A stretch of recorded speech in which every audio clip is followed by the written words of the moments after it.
Kuinka kauan olet ollut Suomessa? Tulin Pietarista ja olen Suomessa 1,5 vuotta. Olen kotoisin Koreasta ja olen ollut Suomessa noin 2 vuotta. On puolitoista vuotta. Mikä on parasta Suomessa? Suomessa on todella kaunis luonto ja paljon järvejä kaunilta.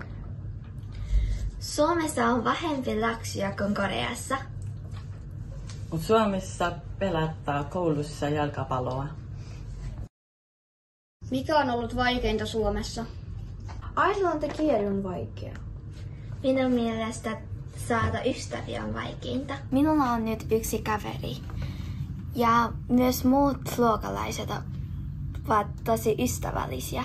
Mutta jotkut ajattelevat, että minä olen kiinalainen ja vitsailevat. Ja sanovat Xing ja Ching Cheng Chong.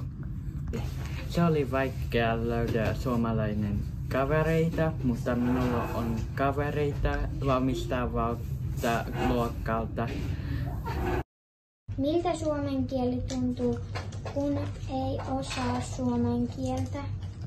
Suomen kieli kuulostaa kauniilta ja on helppo lukea. Kun en ymmärrä, mitä sanovat mulle, yritän ymmärtää avainsanoja, mutta jos en ymmärrä mitään, hymyilen.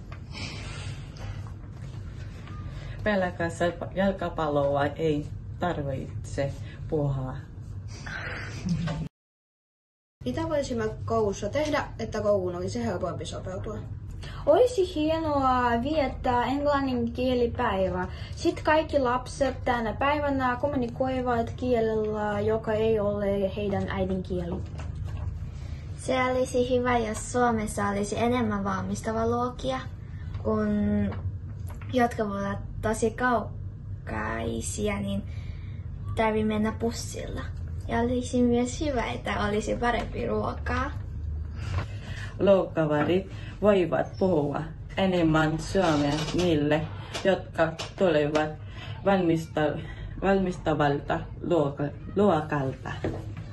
Spasibo. 감사합니다. Paalam. Heippa! Minun mielestä tehdä uudestaan.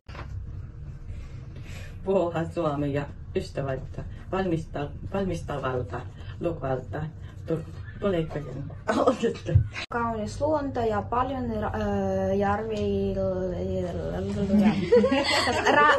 järviä.